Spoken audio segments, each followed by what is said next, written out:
Three knives for the rest of my life. What would those knives be? Guys, I'm gonna answer that in this video. Let's get it.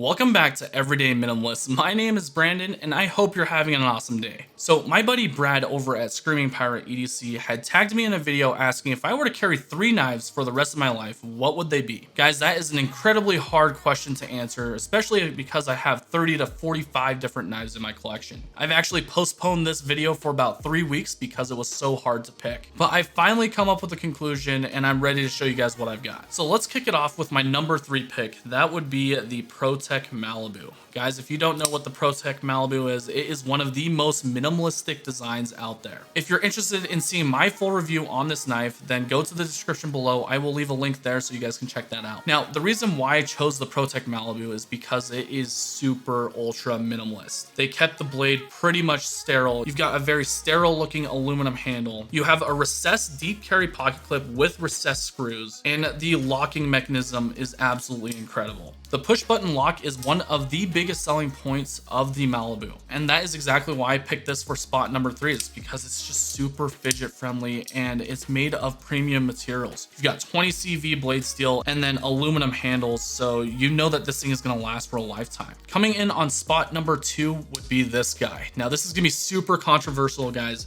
The Chris Reeve Large Inkosi with the micarta inlays and Tonto blade shape. Now the reason why I picked the Large Inkosi is because I don't have a ton of large knives in the collection. And if I'm gonna have 3 knives for the rest of my life, I want something that's gonna be large and robust. The Inkosi falls into the category of really hard use knives. And it's proven because Chris Reeve has been around for a long time in the knife industry. I haven't done a full review on this knife, so I'm not gonna make a ton of comments on it just yet. If you're interested in seeing that full review, then just leave a comment below and then I will be sure to take a look at it. I do see the Inkosi as something that I can pass down to my children, grandchildren, whoever it may be, and it will become a family heirloom. This is one of the most overbuilt knives in my collection as well. And what I mean by overbuilt is that it has very high tolerances. So there is absolutely no blade play. The materials used are pretty decent. You've got S35 VN blade steel. On the newer Inkosis and Sebenzas and anything from Chris Reeve, they're moving over to S45 VN. That's a huge talking point that we can get into in a later video. Regardless of that,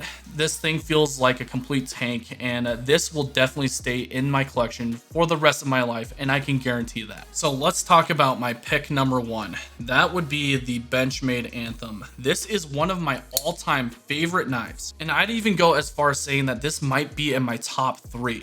And the reason being is because the Anthem is just so gorgeous. I gravitate to this knife 5 out of the 7 days of the week. And it's because of the overall design and fidget friendliness, the edge retention that comes from the blade steel, and how slim it is in the pocket. I even upgraded the pocket clip to the MXG Gear deep carry clip just to make it so that I would carry this thing even more. This is one of the most satisfying knives I own as well, so basically when you go to close it, it makes this really nice sound. No other knife that I've ever handled has that similar noise. That's due to the fact that the Anthem is an integral. So an integral handle basically means that it's one solid piece of titanium that is milled out. On top of that, you have a really crazy axis lock system that is different from any other Benchmade or even any other axis lock out there. You've got a coil spring here that actually helps with the retention, and it just is fantastic. Benchmade definitely did discontinue the Anthem, which I have no idea why. I think it's the best knife that Benchmade has ever produced. So if you guys do see one on the secondhand market, or if you so happen to see one on the retail shelf, I definitely recommend that you go ahead and pick one up. This knife is awesome. I've done a full review on it, and again, I will leave a link in the description below so you guys can go check that out. So there you guys have it. If I were to choose 3 knives for the rest of my life, we've got the ProTech Malibu,